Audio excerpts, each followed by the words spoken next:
99.6 എന്ന് പറയുന്ന വലിയൊരു അടിപൊളി വിജയം നേടിയെടുത്തിട്ടുള്ള ഫാത്തിമ ഹിബയാണ് ഇന്ന് നമ്മുടെ കൂടെയുള്ളത്. ഒരുപാട് കാലത്ത് ഒരു സ്ട്രഗിളും ഒരു ഡെഡിക്കേഷനും ഒക്കെ ഒരു വേർത്ത് ഒരു മൊമെന്റ് ആയിട്ട് തോന്നി. സെക്കൻഡ് ഇയർ പിന്നെ പോവേണ്ടതാണെന്ന് വിചാരിച്ചു. പിന്നെ താഴെ കഴിയുമ്പോൾ 200 ഒരുമിച്ചാണ്. ഇനി കുട്ടികൾക്ക് ഇപ്പൊ ഈ ഒരു ഇന്റർവ്യൂ കാണുന്ന കുട്ടികൾക്ക് ഇത് എങ്ങനെയാണ് ഇത് നേടിയെടുത്തത് സീക്രറ്റേ ഉള്ളൂ. ഫ്രീ ആയിട്ടുള്ള നല്ല നല്ല ലെക്ചേഴ്സ് പ്രൊവൈഡ് ചെയ്യുന്നുണ്ട്. അപ്പം അതൊക്കെ യൂട്ടിലൈസ് ചെയ്യാം. പിന്നെ വൺ തിങ് എനിക്ക് എടുത്ത് പറയാൻ തോന്നിയത് അലക്സ് സാറിൻ്റെ ഫിസിക്സ് ക്ലാസ് ആണ്. സോ അലക്സ് സാറിനല്ലേ പേര്?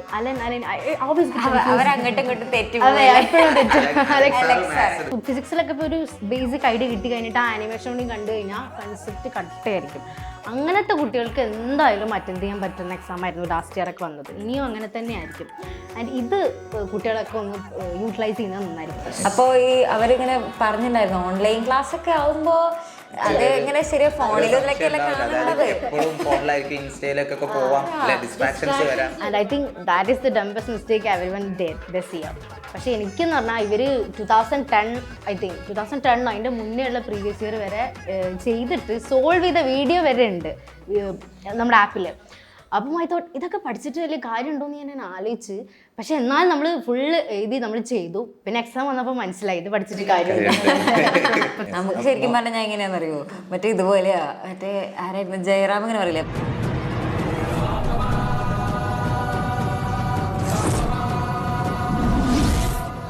ഞങ്ങളൊന്നും പറയിപ്പിച്ച് പറയാൻ നിങ്ങൾ പറയുന്നത് കേട്ട് ഞാൻ ചിലപ്പോ നമ്മളിങ്ങനെ അല്ലെ മോളെ ഇങ്ങനെ പറയണം ഇങ്ങനെ പറയണം പറയുന്ന പോലെ ഒരു ആശുപത്രി ഉണ്ടാവുമായിരുന്നു. പാവപ്പെട്ടവരുടെ കാണപ്പെട്ട ദൈവമാണ്.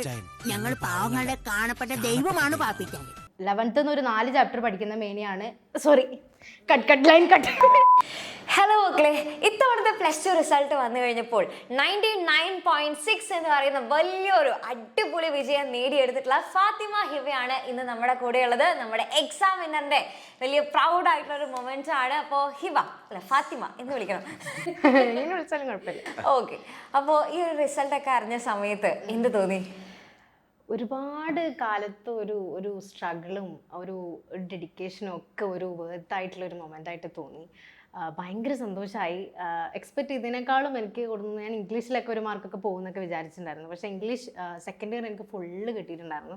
ഭയങ്കര സന്തോഷമായി. ആൻഡ് എക്സാമിനുള്ള ഓരോ ടീച്ചർമാരുടെയും ഫേസും ഒക്കെ ഇങ്ങനെ മിന്നി മറിഞ്ഞുകൊണ്ടിരുന്നൊരു മൊമെൻ്റ് ആയിരുന്നു. ട്രൂലി ഭയങ്കര സന്തോഷമായി. എങ്ങനെയാ റിസൾട്ട് എപ്പോഴാണ് ചെക്ക് ചെയ്തത്? വീട്ടിൽ നിന്നാണ് ചെക്ക് ചെയ്തത്? വീട്ടിൽ നിന്ന് തന്നെ ചെക്ക് ചെയ്തത്. ഉണ്ടായിരുന്നു. 3 മണിക്ക് എങ്ങാണ്ടാണ് റിസൾട്ട് വരുമെന്ന് പറഞ്ഞത്. പക്ഷെ 3:30 ആയി, 3:45 ആയി എന്നോട് അടുത്തിട്ടാണ് റിസൾട്ട് വന്നത്. സൈറ്റിന്റെ പ്രശ്നമൊക്കെ ഉണ്ടായതുകൊണ്ട് ടെൻഷനായി.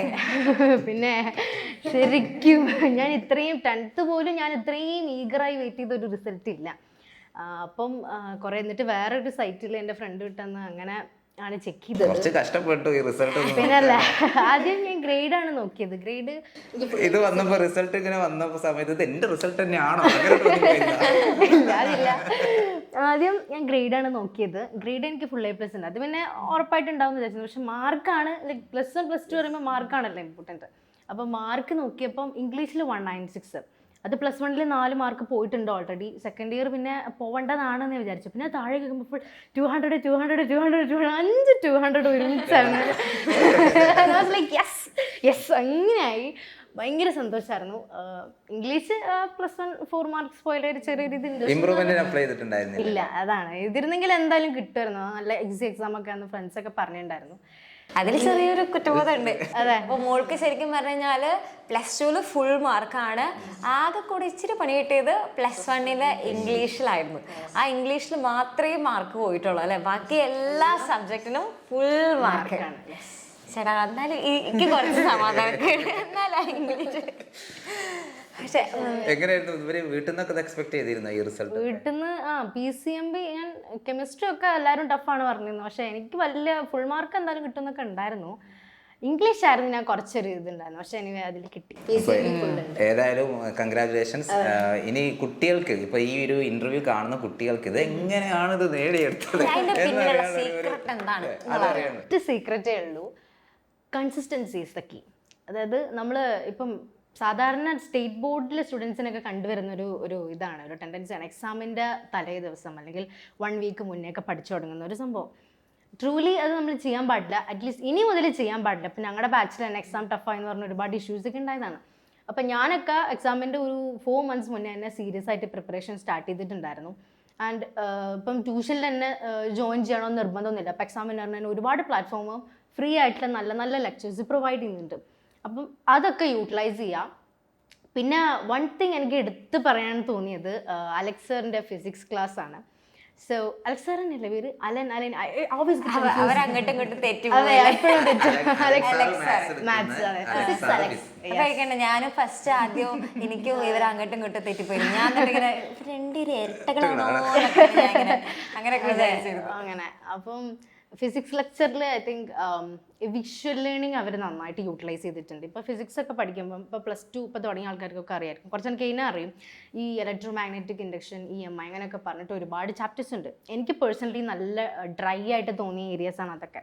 അപ്പോൾ ഈ സർ ഇത് ക്ലാസ് എടുക്കുമ്പം he always uses videos, animations, അല്ലേ? ഈ സോളിനോയിഡിന്റെ കാര്യങ്ങൾ നിങ്ങൾക്ക് മനസ്സിലാവില്ല, പക്ഷേ ഫിസിക്സ് റിലേറ്റഡ് ആയിട്ടുള്ള ആൾക്ക് മനസ്സിലാവും. നമ്മളിങ്ങനെ കാണലുണ്ട്, നമുക്കിപ്പോ ചില കാര്യങ്ങൾ നമുക്ക് മനസ്സിലായില്ലെങ്കിൽ നമ്മളിങ്ങനെ ചില കാര്യങ്ങൾ ഇങ്ങനെ കണ്ടിരിക്കുമ്പോൾ അതെ ഭയങ്കര രസമാണ്. നമുക്കൊരു ഫിസിക്സിലൊക്കെ ഇപ്പോൾ ഒരു ബേസിക് ഐഡിയ കിട്ടി കഴിഞ്ഞിട്ട് ആ ആനിമേഷൻ കൂടി കണ്ടു കഴിഞ്ഞാൽ കൺസെപ്റ്റ് കട്ടയായിരിക്കും. അങ്ങനത്തെ കുട്ടികൾക്ക് എന്തായാലും അറ്റൻഡ് ചെയ്യാൻ പറ്റുന്ന എക്സാം ആയിരുന്നു ലാസ്റ്റ് ഇയർ ഒക്കെ വന്നത്. ഇനിയും അങ്ങനെ തന്നെ ആയിരിക്കും. ആൻഡ് ഇത് കുട്ടികളൊക്കെ ഒന്ന് യൂട്ടിലൈസ് ചെയ്യുന്നത് നന്നായിരിക്കും. ഇനിയിപ്പം ചാനലിൽ കണ്ടില്ലെങ്കിലും വേറെ യൂട്യൂബിൽ ഇങ്ങനത്തെ ആനിമേ വീഡിയോസൊക്കെ കാണിക്കുന്ന ഒരുപാട് ചാനൽസ് ഉണ്ട്. നമ്മൾ ജസ്റ്റ് ആ ടോപ്പിക് ഇടുക, ഇന്ന ആനിമേഷൻ എന്ന് സെർച്ച് ചെയ്ത് കഴിഞ്ഞാൽ നമുക്ക് മനസ്സിലാക്കാൻ പറ്റും. അപ്പം കുറച്ചുകൂടി നമുക്ക് ക്ലിയർ കട്ട് പിക്ചർ കിട്ടും, എന്താണ് അവിടെ പറയുന്നത് എന്നുള്ളതിനെ കുറിച്ചൊരു ഐഡിയ കിട്ടും. ഞാൻ ആവേശ ഇത് ഫ്രീ ക്ലാസ്സസ് ആണ് ഇവർ യൂട്യൂബിൽ പ്രൊവൈഡ് ചെയ്യുന്നത്, പക്ഷെ ഇത്രയും എഫേർട്ടൊക്കെ ഇട്ടിട്ട് ഇവർ ഇതൊക്കെ ചെയ്യണമെന്ന് ഞാൻ ആലോചിച്ചിട്ടുണ്ട്. ബട്ട് എനിവേ അവരുടെ ഒരു എഫേർട്ട്, എന്താ പറയുക, സിൻസിയർ എഫേർട്ട്, അതുകൊണ്ട് തന്നെയാണ് എക്സാമിന് ഇത്രയും സക്സസ്ഫുൾ ആയി പോകുന്നത്. ഐ തിങ്ക് നമ്മൾ അങ്ങോട്ട് പറയാതെ തന്നെ എല്ലാം പറയുന്നത്. എനിക്ക് ഇത് പറയണം, ഇത് ഭയങ്കര ഒരു അമേസ്ഡ് ആയിപ്പോയി. ഞാൻ കുറെ കാലമായി ക്ലാസ് എക്സാമിന് ഞാൻ പറഞ്ഞല്ലോ 9th നിന്നാണ് ഞാൻ ഫസ്റ്റ് കാണുന്നത്. 10th ഞാൻ ഓൾറെഡി ഫീസൊക്കെ കൊടുത്ത് പഠിക്കുന്ന സ്കൂളായതുകൊണ്ട് പിന്നെ ട്യൂഷൻ്റെ ആവശ്യമില്ല. പിന്നെ 11th ഞാൻ അങ്ങനെ പോയി ഒറ്റയ്ക്ക് പഠിക്കാമെന്ന് വിചാരിച്ച് പിന്നെ ഞാൻ പോയില്ല. പിന്നെ 12th ഓക്കെ, എന്തായാലും ലാസ്റ്റ് ഇയർ ഓഫ് സ്കൂളല്ലേ, എന്തായാലും ഓൺലൈൻ ബാച്ചിൽ എങ്ങനെ ജോയിൻ ചെയ്യണമെന്ന് വിചാരിച്ചു. ഓഫ്ലൈൻ പിന്നെ ഇല്ലാന്ന് പറഞ്ഞു. എങ്ങനെ ഉണ്ടെന്നൊക്കെ ഒന്ന് നോക്കണം. പിന്നെ ഇനി ഒരിക്കലും നിങ്ങൾ ആരും കിട്ടൂല, ഈ മിസ്സുമാരെ ഒന്നും പഠിക്കാനൊന്നും കിട്ടൂല. അപ്പോൾ ഐ തോട്ട് ഓക്കെ എന്നാൽ ജോയിൻ ചെയ്യാന്ന് പറഞ്ഞു. ഇപ്പൊക്കെ ഓക്കെ പറഞ്ഞു, അവരെന്തായാലും ഓക്കെ ആയിരുന്നു. അങ്ങനെ ജോയിൻ ചെയ്തത്. അപ്പോൾ ഈ അവരിങ്ങനെ പറഞ്ഞിട്ടുണ്ടായിരുന്നു ഓൺലൈൻ ക്ലാസ് ഒക്കെ ആവുമ്പോ അത് ഇങ്ങനെ ശരിയാ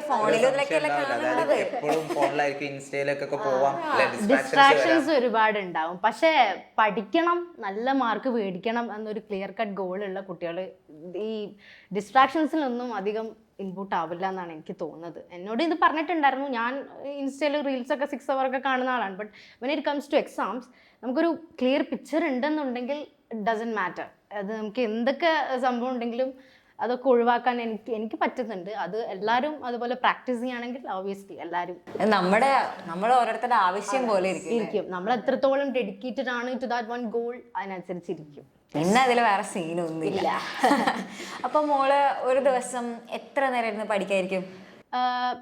ഞാൻ പഠിക്കുന്ന അവർ വെച്ച് നോക്കിയിട്ട് നിങ്ങളും അത് പ്രാക്ടീസ് ചെയ്യുന്നതിൽ അല്ലെങ്കിൽ സ്റ്റുഡൻസ് പ്രാക്ടീസ് ചെയ്യുന്നതിൽ എനിക്ക് അർത്ഥം തോന്നില്ല. ബിക്കോസ് ഡിപ്പെൻഡ്സ്, ഓരോ ആൾക്കാരുടെ മെൻ്റൽ കാപ്പബിലിറ്റി ഒക്കെ വെച്ചിരിക്കും. ഞാൻ എക്സാമിനോട് അടുക്കുമ്പോഴൊക്കെയാണ് ഞാൻ രാവിലേക്ക് എണീറ്റ് പഠിക്കുന്നത്, അല്ലെങ്കിൽ ഓവർനൈറ്റാണ് ഞാൻ പഠിക്കാറ്. ഏകദേശം ഒരു ഇപ്പം ലെക്ചേഴ്സൊക്കെ ആണെങ്കിൽ ഒരു 1 hour ഒക്കെ മാത്രമേ ഞാൻ കാണാറുള്ളൂ. അതിൽ കൂടുതൽ സിറ്റ് ചെയ്ത് കഴിഞ്ഞാൽ ഫോക്കസ് ഒന്നും അധികം ഇതാവില്ല. ലെക്ചേഴ്സൊക്കെ ആണെങ്കിൽ 1 hour എടുക്കും. പിന്നെ ക്വസ്റ്റ്യൻ PYQs ഒക്കെ ഉണ്ടല്ലോ, അതൊക്കെ ഒരുപാട് സമയം ഇരുന്ന് ചെയ്യും. കാരണം ഇൻട്രസ്റ്റിംഗ് ആണ്. ഒരു ക്വസ്റ്റ്യൻ കിട്ടിക്കഴിഞ്ഞാൽ ഓക്കെ ഇത് ഇങ്ങനെ ഇങ്ങനെ ഇങ്ങനെ അങ്ങനെ ഇരുന്നെടുപ്പോ ലെഫ്റ്റ് സൈഡും റൈറ്റ് സൈഡും അവിടേക്ക് എത്തണ്ടേ. അതെ, അതങ്ങനെ എഴുതും. പ്രത്യേകിച്ച് മാത്സ് ഒക്കെ വേഗമാണ് തീരും. അങ്ങനെ ചെയ്തുകൊണ്ടേ ഇരിക്കും. ലെക്ചേഴ്സ് ഒക്കെ ആണെങ്കിൽ 1 hour എടുക്കും. പിന്നെ അതെ എക്സാമിനറിൽ മറ്റേ PYQs ഉണ്ടല്ലോ, അതിന് വേറെ തന്നെ ഒരു സെഷൻ ഉണ്ട്. ഇപ്പം വേറൊരു ഇതിലൊക്കെ നമ്മൾ നോക്കുമ്പോൾ സാധാരണ കുട്ടികളൊക്കെ ചെയ്യുന്നത് ഈ കോവിഡിന് ശേഷമുള്ള ഇയേഴ്സിലെ പ്രീവിയസ് ഹിസ്റ്ററിയും മാത്രം പ്രാക്ടീസ് ചെയ്തുകൊണ്ട് പോവും. And I think that is the dumbest mistake everyone did this year. പക്ഷേ എനിക്കെന്ന് പറഞ്ഞാൽ ഇവർ 2010 അതിൻ്റെ മുന്നേ ഉള്ള പ്രീവിയസ് ഇയർ വരെ ചെയ്തിട്ട് സോൾവ് ചെയ്ത വീഡിയോ വരെ ഉണ്ട് നമ്മുടെ ആപ്പിൽ. അപ്പം ഐ തോട്ട് ഇതൊക്കെ പഠിച്ചിട്ട് വലിയ കാര്യമുണ്ടോയെന്ന് ഞാൻ ആലോചിച്ച്. പക്ഷെ എന്നാൽ നമ്മൾ ഫുള്ള് എഴുതി നമ്മൾ ചെയ്തു. പിന്നെ എക്സാം വന്നപ്പോൾ മനസ്സിലായി ഇത് പഠിച്ചിട്ട് കാര്യമില്ല. പ്രത്യേകിച്ച് പബ്ലിക് നല്ല ടഫായിരുന്നല്ലോ.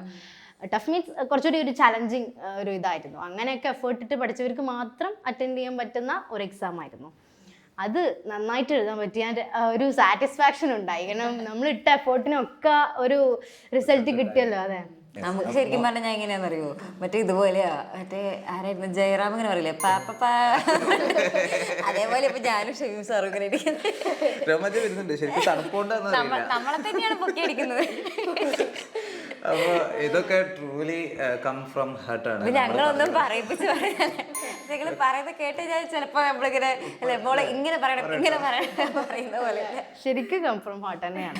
അപ്പൊ മോക്ക് ഒരുപാട് ഫീച്ചേഴ്സ് നമ്മുടെ ബാച്ചിൽ ഉണ്ടല്ലോ, അതില് ഒരു ഫീച്ചർ എനിക്ക് ഏറ്റവും കൂടുതൽ യൂസ്ഫുൾ ആയി അങ്ങനെ പറയാൻ പറ്റുന്ന എങ്ങനെ എന്തെങ്കിലും ഒരു ഫീച്ചർ അങ്ങനെ പറയാൻ പറ്റുന്നത് ഇതൊക്കെ പറഞ്ഞല്ലോ. ഇപ്പൊ പ്രീവിയസ് ഇയർ 2010 മുതലുള്ളതൊക്കെ കളക്ട് ചെയ്ത് സോൾവ് ചെയ്യുക വീഡിയോ, പിന്നെ മറ്റേ വീഡിയോസ് ആനിമേഷൻസ് കാണിക്കുക, ഇതൊക്കെ ഭയങ്കര ഇതായിരിക്കും. പിന്നെ കുറച്ചുകൂടി എൻഗേജിങ് ആയിട്ട് ക്ലാസ് എടുക്കാൻ പറ്റിയിട്ടുണ്ട്. ഇപ്പം മാമിൻ്റെ ക്ലാസ് കാണുമ്പോൾ നമ്മൾ ഒരു എക്കോ സിസ്റ്റം എന്നാണ് ബോട്ടണിയുടെ ഒരു ചാപ്റ്റർ ഉണ്ടല്ലോ, ഇൻട്രാക്ഷൻസ് ഒക്കെ പറയുമ്പോൾ ഇത് ഭയങ്കര രസം, ഭയങ്കര ഡ്രൈ വേണമെങ്കിൽ കുറച്ച് ഹിന്ദി മലയാളം അതെനിക്ക് വിഷമമുണ്ട്. വിഷമമുണ്ട്. നമ്മൾ 10th സാറായിരുന്നല്ലേ ഹിന്ദി എടുത്തിരുന്നത്. അടിപൊളി ക്ലാസ്സായിരുന്നു. ഞാൻ ശരിക്കും മലയാളം എടുത്തത്, ഞങ്ങൾ പഠിക്കുന്ന സ്കൂളിൽ ഹിന്ദി ഇല്ല, മലയാളം അറബി മാത്രമേ ഉള്ളൂ. അറബി എനിക്ക് പിന്നെ മലയാളം എടുത്തതാണ്. അപ്പം ഈ സാറിൻ്റെ ക്ലാസ്സൊക്കെ ഇടയ്ക്ക് ലാംഗ്വേജിൻ്റെ സെക്ഷൻ എക്സാമിൻ്റെ തലേന്നൊക്കെ ആയിരിക്കും ലൈവ് വരുന്നത്. അപ്പം ഞാൻ വിചാരിക്കും ഹിന്ദി എടുത്താൽ മതിയായിരുന്നു തോന്നുന്നു. ഭയങ്കര മിസ്സിങ്. ആകെ ഒരു വർഷമേ സാറിൻ്റെ ക്ലാസ് കാണാൻ പറ്റുള്ളൂ, 10th മാത്രം. അതെന്തായാലും അടിപൊളിയായിരുന്നു. ഇപ്പൊ കുറെ പേർക്ക് ഇങ്ങനെ എന്താ പറയാ ഭയങ്കര ഇതൊരു ധാരണയാണ്. കാരണം യൂട്യൂബിൽ എന്തായാലും കിട്ടുന്നുണ്ടല്ലോ, ഫ്രീ ആയിട്ട് ക്ലാസ്സുകൾ നമ്മൾ പ്രൊവൈഡ് ചെയ്യുന്നുണ്ട്. പിന്നെ ഇപ്പൊ എന്തിനാ ഇപ്പൊ ബാച്ചിൽ ജോയിൻ ചെയ്യേണ്ട ആവശ്യം, യൂട്യൂബിലുള്ളത് തന്നെയല്ലേ ഇപ്പൊ ബാച്ചിൽ ഉണ്ടാവുള്ളൂ എന്നാണ് കുറെ പേര് വിചാരിച്ചേക്കുന്നത്. അപ്പൊ അവരോടൊക്കെ നമുക്ക് എന്താ പറയുക, ഈ യൂട്യൂബിലുള്ളത് തന്നെയാണോ, സെയിം തന്നെയാണോ ബാച്ചിലുള്ളത്, അല്ലെങ്കിൽ ബാച്ചിൽ എന്തെങ്കിലും ഡിഫറൻസസ് ഉണ്ടോ? ഡിഫറൻസ് ഐ തിങ്ക് ഇപ്പം മെന്റർ സംവിധാനമൊക്കെ നമുക്ക് ഈ ബാച്ചിൽ ജോയിൻ ചെയ്താൽ കിട്ടും. പിന്നെ കൺസിസ്റ്റൻ്റ് ആയിട്ട് നമുക്കിപ്പം നമ്മളിപ്പം എക്സാമിൻ്റെ ഒരു 1 month മുന്നേയൊക്കെ അല്ലേ നമുക്ക് ലൈവ് ശരിക്കും യൂട്യൂബിൽ കിട്ടുള്ളൂ. മറ്റേതെന്ന് പറഞ്ഞാൽ നമുക്ക് ഡെയിലി ടൈം ടേബിൾ വെച്ചിട്ട് ക്ലാസ് കിട്ടും. പിന്നെ കുറച്ചുകൂടി ലോങ് ലെക്ചേഴ്സ് ആയിരിക്കും. ഇപ്പം ഞാൻ പറഞ്ഞ മാതിരി ഇപ്പം ടീച്ചർ ബോട്ടണിയൊക്കെ എടുക്കുമ്പം ഇപ്പം ബയോളജി ഓബ്വിയസ്ലി നമുക്ക് സറൗണ്ടിങ് ഒക്കെ ആയിട്ട് പഠിക്കുന്നതാണ്. പക്ഷെ എന്നാലും ആ ഒരു ടെക്സ്റ്റ് ബുക്കിലുള്ളത് അല്ലെങ്കിൽ റിയൽ ലൈഫിലുള്ളത് എന്നുള്ള ബാരിയർ ഉണ്ടല്ലോ, അങ്ങനെ ഒരു സാധാരണ ഒരു ഇതുണ്ട് സ്റ്റുഡൻസിന്. അപ്പം അതൊക്കെ പോയി കിട്ടും നമ്മൾ ലോങ് ആയിട്ടുള്ള ലെക്ചേഴ്സ് കാണുമ്പോൾ. കുറച്ചുകൂടി ഇൻഡെപ്ത് ആയിട്ട് ക്ലാസ് എടുക്കുന്നത് എനിക്ക് തോന്നിയിട്ടുണ്ട്. അപ്പം നമുക്ക് പഠിക്കാൻ കുറച്ചുകൂടി ഇൻട്രസ്റ്റിംഗ് ആകും. ഇപ്പോൾ ഫിസിക്സ് ഒക്കെ തന്നെ നമ്മൾ EMI ഒക്കെ പഠിക്കും, അല്ലെങ്കിൽ എന്തെങ്കിലുമൊക്കെ അതുപോലത്തെ കാര്യങ്ങളൊക്കെ പഠിക്കുമ്പോൾ ഇത് ടെക്സ്റ്റ് ബുക്കിലുള്ളതല്ലേ, ഓക്കെ, അങ്ങനെ ഒരു മെൻറ്റാലിറ്റിയിലാണ് നമ്മൾ കാണുക. പക്ഷെ നേരെ മറിച്ച് നമ്മൾ ആലോചിക്കുകയാണ് എൻ്റെ വീട്ടിലെ ഫാനിൽ ഇതാണല്ലോ നടക്കുന്നത്, എൻ്റെ വീട്ടിലെ ഫ്രിഡ്ജിൽ ഇതാണല്ലോ, അങ്ങനെ കണക്ട് ചെയ്ത് പഠിക്കുമ്പോൾ എവറിത്തിങ് സീംസ് ഇൻട്രസ്റ്റിംഗ്. അങ്ങനെയാണ് ശരിക്ക് PCMB സയൻസ് സബ്ജക്ട്സ് നമ്മൾ പഠിക്കേണ്ടത്. ഈ ഒരു കീ കൺസെപ്റ്റും കൂടി കിട്ടിക്കഴിഞ്ഞാൽ ഒബ്വിയസ്ലി എല്ലാവർക്കും മേസ് ചെയ്യാൻ പറ്റുന്നതേ ഉള്ളൂ എക്സാംസ്. അപ്പോൾ മൊത്തത്തിൽ നോക്കുകയാണെന്നുണ്ടെങ്കിൽ പ്രത്യേകിച്ച് ബയോളജി ഒക്കെ എല്ലാവരും വിചാരിച്ചിരിക്കുന്നത് കോണാപ്പാടം പഠിക്കേണ്ട ഒരു സബ്ജക്റ്റാണ്. Obviously not. ഞാൻ 12th and 11th ഏറ്റവും എൻജോയ് ചെയ്ത് പഠിച്ചൊരു സബ്ജക്റ്റ് ഉണ്ടെങ്കിൽ ഒബ്വിയസ്ലി ഇത് ബയോളജിയാണ്. അത്രയും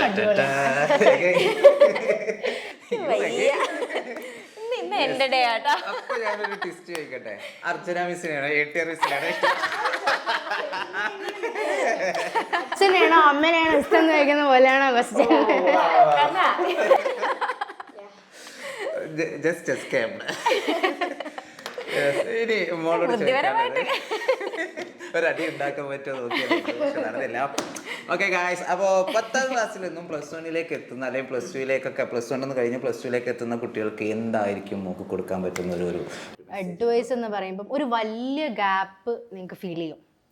10th സിലബസും 11th and 12th സിലബസും തമ്മിൽ, പ്രത്യേകിച്ച് നമ്മൾ 10th വരെ SCERT ആണ് പഠിക്കുന്നത്, പിന്നെ NCERT-ന്റെ ഒരു ലാംഗ്വേജ് ഒക്കെയാണ്. അങ്ങനെയാണ് സ്റ്റേറ്റ് സിലബസ് ആയിരുന്നല്ലേ? 10th വരെ. മലയാളം മീഡിയം ആയിരുന്നു, ഇംഗ്ലീഷ് മീഡിയം ആയിരുന്നു? ഇംഗ്ലീഷ് ആയിരുന്നു. അതുകൊണ്ട് വലിയ പ്രശ്നം ഉണ്ടാവില്ല. അല്ലാത്തവർക്കും ഏസ് ചെയ്യാൻ പറ്റും. ആ ഒരു ആദ്യത്തെ ഒരു ടേംസ് ഒക്കെ പഠിക്കുന്ന ഒരു തന്നെ ഉണ്ടാവുള്ളൂ, ബാക്കിയൊക്കെ സെയിം തന്നെയാണ്. അപ്പം ഒരു വലിയ ഗ്യാപ്പ് ഫീൽ ചെയ്യും. ലൈക്ക് ഇപ്പോൾ 10th ഇപ്പം ഒരു ചാപ്റ്റർ പഠിക്കുന്ന മേനിയാണ്, 11th ഒരു 4 ചാപ്റ്റർ പഠിക്കുന്ന മേനിയാണ്. Sorry, cut line cut. 10th ഒരു 4 ചാപ്റ്റർ പഠിക്കുന്ന എഫേർട്ട് നമുക്ക് ഫിസിക്സിൽ ഇപ്പം 11th ഒരു ചാപ്റ്റർ പഠിക്കാൻ വേണ്ടി വരും. അങ്ങനെയൊക്കെ വിചാരിക്കുമ്പോൾ ഇതെന്താ എനിക്ക് എന്നെ കൊണ്ട് പറ്റില്ല എന്നൊക്കെ നമുക്ക് തോന്നും. ബട്ട് നോ, ഒരു 2-3 മാസം ആ ഒരു ഇതാണ്ട് ഉണ്ടാവും, പിന്നെ കണ്ട് ഷീലായിക്കോളും, പതിയെ അങ്ങോട്ട് ട്രാക്ക് കയറിക്കോളും. ഇങ്ങനെയൊക്കെയാണ് 11th കാര്യങ്ങൾ, ഇങ്ങനെ തന്നെ പഠിക്കണം എന്നൊക്കെ തോന്നിക്കഴിഞ്ഞാൽ ആണ്ട് ശരിയാവും. +1 സയൻസ് എടുത്തത് ആരുടെയെങ്കിലും ഇൻഫ്ലുവൻസിന്റെ? ഓബ്വിയസ്ലി നോ, അല്ല. എനിക്ക് ഇങ്ങനെ സോഷ്യൽ സയൻസ് അങ്ങനത്തെ സബ്ജക്റ്റിനോട് എനിക്ക് കുറച്ചുകൂടി മനസ്സിലാക്കി ലോജിക്കൊക്കെ അപ്ലൈ ചെയ്ത് ചെയ്യാൻ പറ്റുന്ന സബ്ജക്റ്റ് ആണെങ്കിൽ കുറച്ചുകൂടി ഇൻട്രസ്റ്റിംഗ് ആയി പഠിക്കും. അപ്പം എനിക്ക് തന്നെ ഉറപ്പുണ്ടായിരുന്നു ബയോളജി സയൻസ് ആണ് എനിക്ക് എടുക്കേണ്ടത്, എൻ്റെ ഏരിയ ഇതാണെന്ന് മനസ്സിലായി. അങ്ങനെ തന്നെ നിങ്ങൾ ചെയ്യണം. കാരണം ഒരു 10th വരെ എത്തിക്കഴിഞ്ഞാൽ എന്തായാലും ഒരു കുട്ടിക്ക് ഐഡിയ ഉണ്ടാവും, എൻ്റെ ഏരിയ ഇതാണ് എന്നുള്ളത്. നമുക്ക് ഇഷ്ടമുള്ളതനുസരിച്ചിട്ട് നമ്മൾ ഫ്യൂച്ചറിൽ എന്താവണം എന്നുള്ളൊരു ഇത് വേണം. എങ്ങനെയാണ് ഇനി +2 കഴിഞ്ഞിട്ട്? ഓബിയസ്ലി നീറ്റ് ആയിരിക്കും, ചിലപ്പം നീറ്റ് എൻട്രൻസിന് പോവായിരിക്കും. അല്ലാന്നുണ്ടെങ്കിൽ എനിക്ക് ഗവൺമെന്റ് കോളേജിൽ എന്തായാലും നഴ്സിംഗിനൊക്കെ അഡ്മിഷൻ കിട്ടി, മാർക്ക് വെച്ചിട്ട് ടോപ്പ് ഗവൺമെന്റ് കോളേജിൽ. എന്തായാലും മെഡിക്കൽ ഫീൽഡ്. അതെ, അപ്പൊ നമുക്ക് വീണ്ടും എഗെയിൻ ഒരു ഡോക്ടറോ ഒരു നഴ്സോ ഫിക്സ്. അങ്ങനെ മലപ്പുറത്ത് ഇപ്പോൾ കുറേ ആയിട്ടാണ് നമുക്ക് ഡോക്ടേഴ്സും നഴ്സൊക്കെ ഉള്ളത്. എവിടെ പോയാലും രക്ഷപ്പെടും, നോക്കാൻ ആൾക്കാരുണ്ട്. ഓക്കെ, അപ്പോൾ മോള് എന്താ പറയാ, രാവിലെ പഠിക്കുന്ന ആളാണോ അല്ലെങ്കിൽ രാത്രിയൊക്കെ ഇരുന്ന് പഠിക്കുന്ന ആളാണോ? ഞാൻ ഒരു നൈറ്റ് ഔൾ ആണ്. എനിക്ക് രാത്രിയാണ് ഒന്നുകൂടി ഫോക്കസ് ഒക്കെ കിട്ടുന്നത്. ഒരു രാത്രി പഠിക്കുകയാണെങ്കിൽ ഒരു 12-1 AM അതുവരെയൊക്കെ പോവും. പിന്നെ എക്സാം അടുപ്പിച്ച് എപ്പോഴും രാവിലെ പഠിക്കുന്നതാണ് നല്ലതെന്ന് എനിക്ക് തോന്നിയിട്ടുണ്ട്. കാരണം ഒന്നുകൂടി എന്താ പറയുക, ഇപ്പം നമ്മൾ രാവിലെ ഇപ്പം 9:30 എക്സാം എന്നുണ്ടെങ്കിൽ നമ്മൾ 9 എണീച്ചിട്ട് പെട്ടെന്ന് റഷായിട്ട് നമ്മൾ എക്സാം എഴുതാൻ പോകുന്ന ഒരു ഇതാണ് ഉണ്ടാവാറ് സാധാരണ. എനിക്ക് തോന്നിയിട്ടുണ്ട് അത്. മറിച്ച് നമ്മളൊരു നൈറ്റ് ഔൾ ആണെങ്കിലും രാത്രി പഠിക്കുന്ന ആളാണെങ്കിലും ഒരു 5 മണി 6 മണിക്കൊക്കെ എണീറ്റ് ഒന്ന് ആക്കത്തിന് സ്ലോ ഡൗൺ ആയിട്ട് ഓക്കെ 9:30 എക്സാം അങ്ങനെ പോയി എഴുതുകയാണെങ്കിൽ കുറച്ചുകൂടി ഒരു ബെറ്റർനെസ് ഫീൽ ചെയ്യും. അല്ലെങ്കിൽ ആ ഒരു ഭയങ്കര റഷ്. അത് പാടില്ല. എക്സാമിന്റെ സമയത്ത് അത് വരും. ആ എക്സാമിന്റെ സമയത്ത് അത് മിക്കവാറും ഒഴിവാക്കുക. ഭാഗ്യപ്പേന അങ്ങനെ എന്തെങ്കിലും ഉണ്ടായിരുന്നു? പണ്ട് ഞങ്ങൾക്ക് ഉണ്ടായില്ലേ, ഞങ്ങളിങ്ങനെ കൊണ്ടുപോയി പൂജിച്ചൊക്കെ ആ പേരോട്ട് എഴുതി കഴിഞ്ഞാൽ മാർക്ക് കിട്ടുന്നതാണ്. പെണ്ണിലൊന്നല്ല കാര്യം, ഇവിടെയാണ് കാര്യം. ചില കുട്ടികളൊക്കെ ഉണ്ട്, അതായത് ഞാൻ ഈ പേനോണ്ട് എഴുതിയാല് ഏതെങ്കിലും ഒരു പരീക്ഷയ്ക്ക് യൂണിറ്റ് ടെസ്റ്റ് ഒക്കെ എഴുതുമ്പോൾ അതിനോട് എഴുതി ഫുൾ മാർക്ക് കിട്ടി. എന്റെ ഫ്രണ്ട്സ് ഒക്കെ ചെയ്തിരുന്നു, അമ്പലത്തിൽ പൂജിക്കാനൊക്കെ കൊടുക്കും പേന. പ്രത്യേകിച്ച് കാര്യമൊന്നുമില്ല. മോളുടെ ഹോബീസ് ഒക്കെ എന്താ? ഹോബീസ് മ്യൂസിക് ഭയങ്കര ഇഷ്ടമാണ്. പിന്നെ ആനിമെ സീരീസ് ഒക്കെ കുറേപാട് കാണും.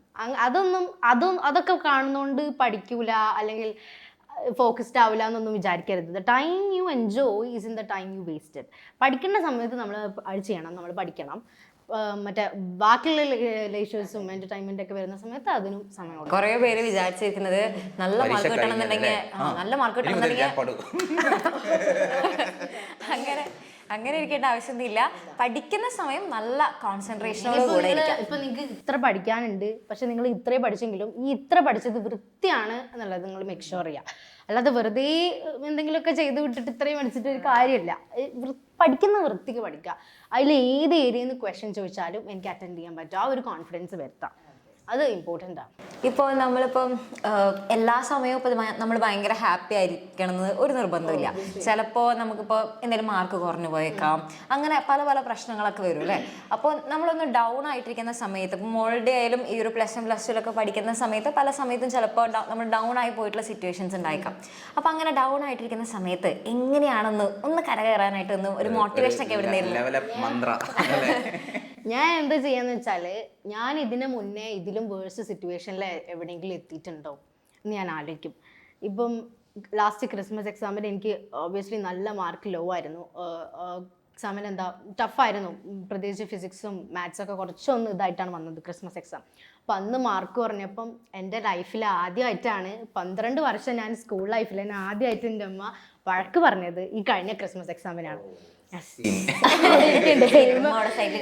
ഇപ്പോഴും ഓർമ്മയുണ്ട്, മാത്സിൽ എനിക്ക് നല്ല മാർക്ക് ലോ ആയിരുന്നു. എൻ്റെ ടീച്ചർ പേപ്പർ തന്നപ്പോൾ ഹിബ എന്താ കാണിച്ചു വെച്ചിരിക്കുന്നത് ചോദിച്ചു എന്നോട്. അതെ, അപ്പോൾ ഞാൻ ആലോചിച്ചത് ഞാൻ ഇതിലും ലോ ആയിട്ടുള്ള സമയത്ത്, ഇപ്പം കോവിഡ് സമയമൊക്കെ വന്നപ്പം 9th നമ്മൾ പുതുതായി സ്കൂൾ തുറന്നപ്പോൾ എനിക്ക് മാത്സിൻ്റെ സമയത്തൊക്കെ മാത്സൊക്കെ ചെയ്യുന്ന സമയത്ത് എനിക്ക് ഭയങ്കര പ്രശ്നം ഉണ്ടായിരുന്നു. അപ്പോൾ അന്നത്തെ കാര്യങ്ങളൊക്കെ ഞാൻ അങ്ങനെ ആലോചിച്ചു. ഓക്കെ, അന്ന് അത്രയും ലോ ആയിട്ടും ഞാൻ 10th ആയപ്പോഴത്തേക്ക് എല്ലാ എക്സാംസിലും എനിക്ക് ഫുൾ മാർക്സും നല്ല A+ ഒക്കെ മേടിക്കാൻ പറ്റി.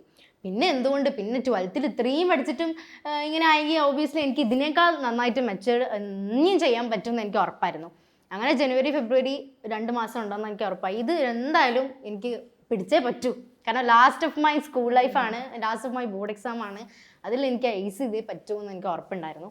അപ്പോൾ അങ്ങനത്തെ സമയങ്ങളിൽ ഒബ്വിയസ്ലി നമ്മൾ കോൺഫിഡൻ്റ് ആയിട്ട് ഇരിക്കുക. നമ്മൾ മെസ്സപ്പ് ചെയ്തിട്ടുണ്ടാവും, ഒരുപാട് സമയം നമ്മൾ റീൽസ് കണ്ടിട്ടും അങ്ങനെയൊക്കെ വേസ്റ്റ് ചെയ്തിട്ടുണ്ടാവും. ബട്ട് ഇനിയുള്ള സമയം make sure not to do it the same. അങ്ങനെ ആ ഒരു മൈൻഡ് സെറ്റിൽ മുന്നോട്ട് പോവുക. ഡൗൺ ആവേണ്ട കാര്യമൊന്നുമില്ല. It's just exams after all. അങ്ങനെ നമ്മൾ പിടിച്ച് കൊല്ലുന്നില്ല.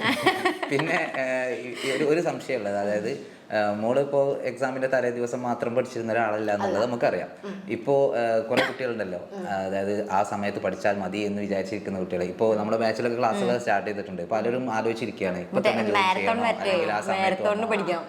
അങ്ങനെ മതിയോ? പോരാ. ഒബ്വിയസ്ലി ആ ഒരു മൈൻഡ് സെറ്റ് നിങ്ങൾ ആദ്യം എടുത്ത് കളയണം. ഇതുവരെ നിങ്ങൾ ചെയ്തിട്ടുണ്ടാവും. 10th എന്തായാലും അത് ചെയ്താൽ ചിലപ്പോൾ A+ കിട്ടുമായിരിക്കും. 11th ഐ ഡോണ്ട് നോ നിങ്ങൾ എങ്ങനെയാണ് ചെയ്തതെന്ന്. പക്ഷേ 12th നോ, ബിഗ് നോ. കാരണം ഈ മാർക്ക് തന്നെ നമ്മൾ പല എൻട്രൻസ് എക്സാമിനൊക്കെ കൺസിഡർ ചെയ്യുന്ന കീമിനൊക്കെ. അപ്പോൾ എന്തായാലും എക്സാം നല്ല ടഫായിരിക്കും എന്ന് അറിയാം. അപ്പോൾ ആദ്യം തന്നെ ആ ഒരു അഡ്രിനാലിൻ റഷ് നിങ്ങൾ ഉണ്ടാക്കി വെക്കുക എന്നുള്ളത്. അപ്പം എക്സാമിന് തലേ ദിവസം ക്ലാസ് കാണുന്ന ഒരു ടെൻഡൻസി എന്ന് പറഞ്ഞാൽ പേടി ഉണ്ടാവും, നല്ല പേടി ഉണ്ടാവും. അപ്പോൾ പഠിച്ചേ പറ്റുമോ എന്നുള്ളൊരു ഇതിലാണ് അവർ നിൽക്കുക. അപ്പോൾ ഈ പേടി നിങ്ങൾ എക്സാമിൻ്റെ ഒരു 3 മാസം മുന്നേ തന്നെ ഇത് കൊണ്ടുവരാം. ഓക്കെ, എങ്ങനെയാണ് എനിക്ക് എക്സാമിന് ഇത്ര ഉള്ളൂ, അല്ലെങ്കിൽ കൗണ്ട് ഡൗൺ ഒക്കെ അപ്പം തന്നെ സ്റ്റാർട്ട് ചെയ്യുക. അപ്പോൾ ആ ഒരു പേടി, ഒരു റഷ് വരുമ്പം നമ്മൾ ഓട്ടോമാറ്റിക് പഠിച്ചു പോകും. പിന്നെ തലേന്ന് കാണുന്ന ആ ഒരു ശീലം ബിഗ് നോ, അത് പറ്റില്ല. +1 എന്താ അറിയില്ല, +2 നിങ്ങൾ ചെയ്യരുത്, അതാണ്. പിന്നെ അവസാനം വെച്ചിട്ടാണ് ലാബും കാര്യങ്ങളൊക്കെ വരിക, റെക്കോർഡ്, അതൊക്കെ. അതെ, അത് ഒക്കെ ഒരു ഒക്കെപ്പാടൊരു മാത്സിന്റെ ലാബ് എങ്ങനെയുണ്ട്? മാത്സ് ഭയങ്കര സിമ്പിളാണ്. സിമ്പിൾ ആണ് അല്ലേ? അത് നമ്മളൊക്കെ പഠിക്കുന്ന സമയത്ത് മാത്സിന്റെ ലാബ് ഉണ്ടായിരുന്നു. ഇപ്പോഴത്തെ മാറിയ സിറ്റുവേഷനിൽ മാത്സ് കുഴപ്പമുണ്ടോ? കുഴപ്പമൊന്നും തോന്നില്ല ലാസ്റ്റ് ഇയറിൽ. അപ്പം ലാബ് ഒന്നും വലിയ അത്യാവശ്യം എളുപ്പമാണ്. ഒറ്റൊരു കാര്യം നിങ്ങൾ മേക്ക് ഷുവർ ചെയ്താൽ മതി. ഇപ്പൊ ഫിസിക്സിലാണെങ്കിലും കെമിസ്ട്രി ആണെങ്കിലും, ഇപ്പം ഫിസിക്സിലൊക്കെ ഒരു എക്സ്പെരിമെന്റ് ചെയ്യുമ്പോൾ പലർക്കും എന്താ ചെയ്യേണ്ടത്, എന്തിനാ ചെയ്യുന്നതെന്ന് അറിയില്ല. അതെ, why am I doing this അതറിയില്ല. ഒരു എക്സ്പെരിമെന്റ് ചെയ്യുമ്പോൾ വെറുതെ ഇങ്ങനെ യൂട്യൂബിലൊക്കെ കണ്ടതുപോലെ അങ്ങോട്ട് ചെയ്യാണ്. പക്ഷെ അങ്ങനെയല്ല, ഇത് ഞാൻ എന്തിനാ ചെയ്യുന്നത് എന്ന് അറിഞ്ഞാൽ മതി, ബാക്കിയൊക്കെ താനാണ് വന്നത്. ഈ ലാബുകളിൽ ഏറ്റവും ഇഷ്ടപ്പെട്ട ലാബ് ഏതാ? കെമിസ്ട്രി. ഭയങ്കര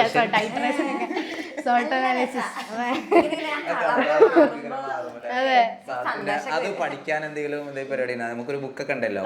ബുക്കൊക്കെ ഉണ്ട്, പഠിക്കാൻ പിന്നെ ടീച്ചേഴ്സ് ഇങ്ങനെ കുത്തിരുത്തി പഠിപ്പിക്കും. ഞങ്ങളുടെ സോൾട്ടൊക്കെ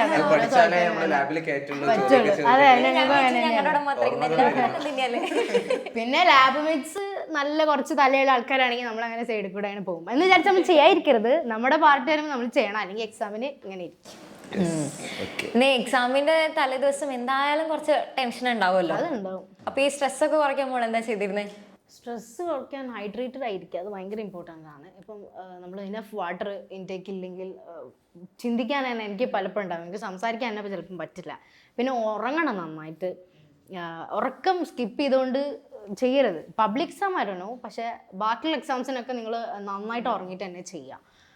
അല്ലെങ്കിൽ പിന്നെ ബ്രെയിൻ ഫോഗ് ഉണ്ടാവും, നമ്മൾ പഠിച്ച് തന്നെ നമുക്ക് ക്ലിയർ ഔട്ട് ചെയ്യാൻ പറ്റില്ല, അങ്ങനത്തെ പ്രോബ്ലംസ് ഉണ്ടാവും. അത് നന്നായിട്ട് നോക്കാം.